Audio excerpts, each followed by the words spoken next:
Hey, I'm Tim. And I'm Matt, and welcome to the MrMaple Show. We've got another 10 at 10 video for you.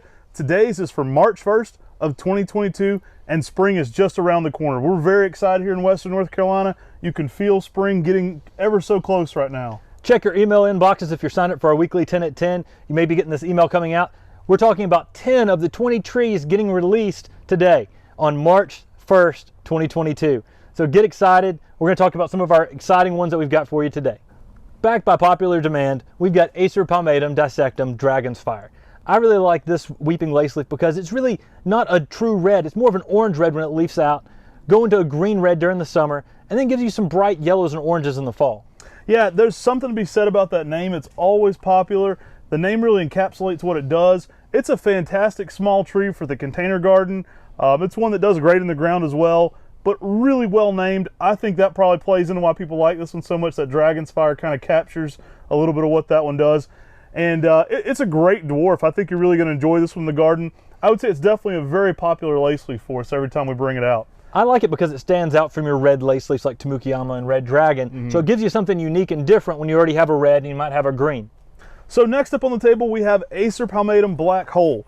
And black holes are a great plant. You saw maybe us talk about this in some of our Nugo series, and this one has that reticulated variegation, dark purple. That's where it gets the name black holes. It's a very dark leaf with that reticulated vein to it. Excellent showcase for that variegation on a Japanese maple. It's one that really looks good in the garden and really shows out, especially next to some yellows in the garden. Dallin Buchholz has introduced a number of these reticulated types, and black hole is definitely one of the deepest, darkest of those selections. And that's the reason it really stands out. And one of the reasons I put this one here right beside this is because I like to put those purples next to the yellows. Give it a few weeks, we'll be like really contrasting. Everybody knows I love the yellows. Everybody knows I love dwarf conifers. And Tom Thumb is that exactly. It's a dwarf yellow conifer. Yeah, we've got these on a standard for you, so it's got that raised up look on the Tom Thumb. You can kind of see what that means. They're grafted a little bit higher up, so it gives it a little bit of an elevated look to it. We like that lollipop way of growing these. Kind of gives it a really unique look there in the garden, and just a great way to get it elevated up so you can see it a little bit. I like it that way on this one a lot.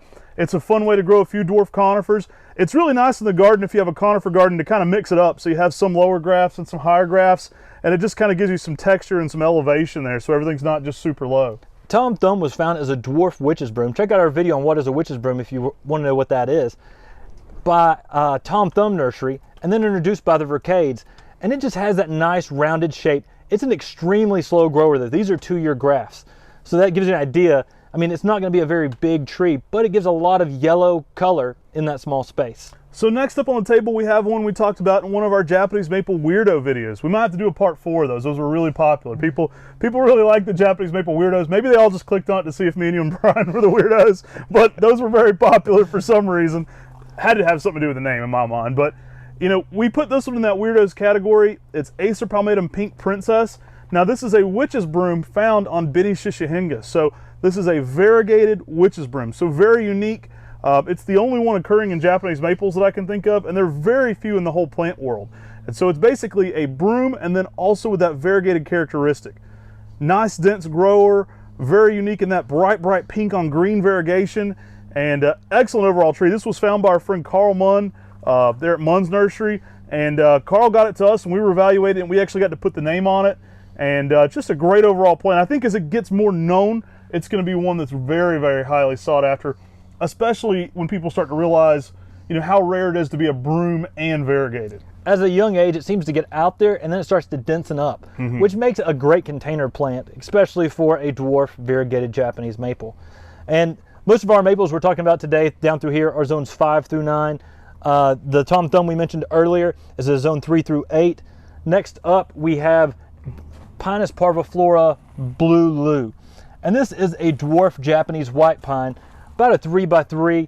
I mean, I love those Japanese white pines because they're so neat. They give it a lot of blue color, and the name on this is Blue Lou. I mean, everything's in the name, right? Yeah, I like this one because it almost gets that kind of frosty blue to it. It's a really unique color in that early spring. I mean, it really brings a lot of light, intense blue. Excellent candidate to bring some different colors there in the landscape. This is going to pair excellently with any, especially that dragon fire. But any of the lace leaves, if you want to pair those together texturally, are really going to play off this one extremely well. And it just gives you exactly everything you want in a blue conifer. I mean, it's kind of that small, compact shape, but also intense colors. And being a zone 5 through 7 plant, it goes in a lot of places in the United States, but it also is one that's excellent for containers. So if you've got a container or you want to do bonsai, this one's going to be one that does excellent for that because it's got shorter needles and gives you some really good blue color. So next up we have another one we discussed as a Japanese maple weirdo. This is Okushimo, ACER palmatum Okushimo. And really fun plant. You know, you heard me joke probably in the last video, I've had horticulturalists try to water this one here at our nursery because of that cupped up foliage. It's an early 1700s Japanese maple with a very unique trait. I like this one paramount for its fall color. That's the part of the time when I'm like, wow, it's intense because it gets those golden yellows to oranges. And it's fun all season. It's a lush green in the early spring, but that fall color on this one for me is what I really love about it. Yeah, and I really like the fact that it has that cupped foliage, gives a good texture throughout the season, and it has a really nice narrow habit. It's one thing that's not often talked about this one, but this one is often much taller than it is wide, making it an excellent tree to use out in the landscape and garden. For sure, I love it. It's got more of a vase shape overall, and just really good fall color. So next up, we've got a cryptomeria. Now, I like the cryptomerias because they can take some partial shade, meaning they're great companion plants for a lot of people where they're growing their Japanese maples. This is a dwarf evergreen selection by our friend Rick Crowder, who found it as a witch's broom on the cultivar Black Dragon. So instead of getting that taller tree that Cryptomeria japonica Black Dragon gets, Dragon Warrior, also known as Komodo Dragon, is going to be a 3x4 kind of ball shape. We might do a whole video just on his little dragon series of conifers. And a little bit of a cheat for those of you who haven't looked your email yet. We actually have the other 2 selections of this dragon series on this 10 at 10. So you can collect all 3 right here. Yeah, we've got complete the series. Dragon Warrior, Dragon Prince, and Dragon Knight. So you definitely want to check those out. They're pretty awesome. Excellent plants. We may need to call Rick and do a little interview about these, but I'd like to get a video out on that soon. So if you'd like to see a video, let us know. Dragon Warrior, Komodo Dragon, one of our most popular ones when we do get it out there of that series. So I think you're going to like this one. We've got these in kind of this 3-gallon size, and they're already a nice, well-established size. It's a great plant for sure. Next, we have another classic, an oldie but a goodie, ACER palmatum Higasayama. Higasayama is, you know, an amazing spring display. It's awesome all season, but it's amazing for that like popping out spring growth. It makes some really unique foliage as it's unfurling. Each little leaf kind of opens up like a little hand. So you're going to want to get your camera ready when this one leaves out in the early spring. It's another Japanese maple with great variegation. It's got pinks and whites and greens all in that variegation unswirling, and just a really nice pattern to it. It's it's an older Japanese maple, but I think it's one that everybody should have in their garden. I would say when we had 100 selections of Japanese maples, this was my favorite. I mean, the pink and white reticulated variegation on it, you just see etching throughout the veins in the spring.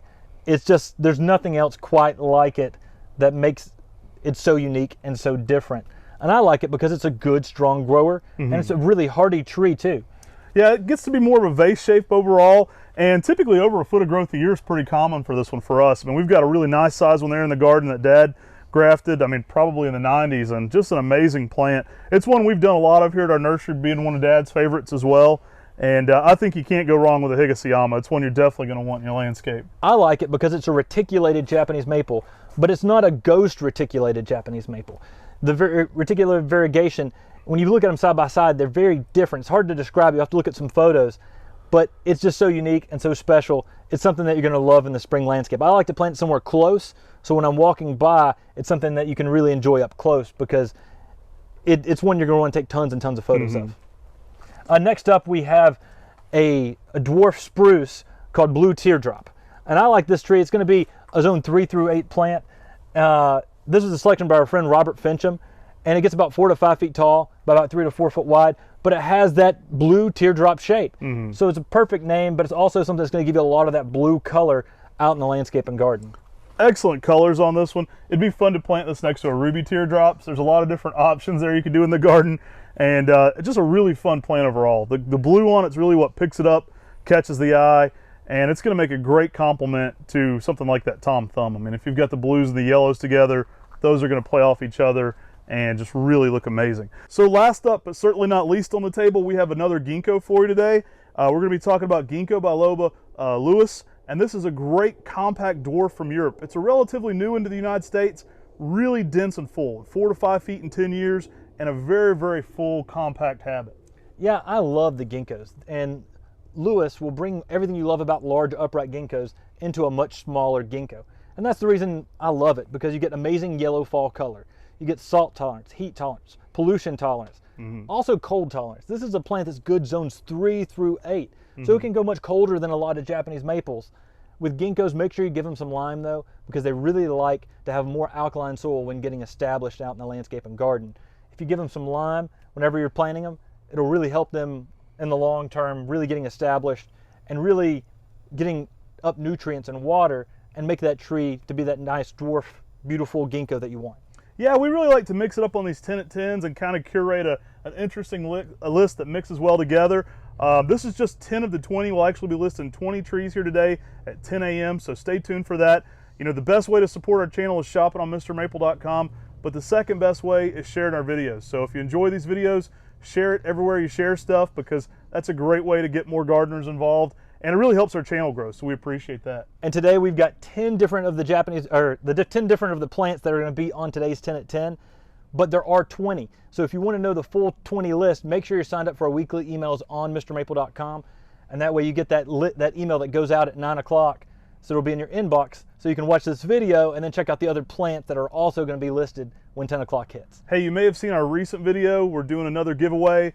You can put in the comments section below, Mr. Maple Podcast. We're going to be coming at you with a lot of cool podcast episodes. We're hoping to do those almost weekly. So that's coming sometime in March. I've got a baby due, so tentatively after the baby, we'll see. But coming up really soon. Definitely participate in that. We're giving away those t-shirts though. The I Dig Japanese Maple shirts. So I know y'all love those. Y'all been asking about those for a long time. So we're giving out some more of those shirts. Take care. God bless. And have a great day.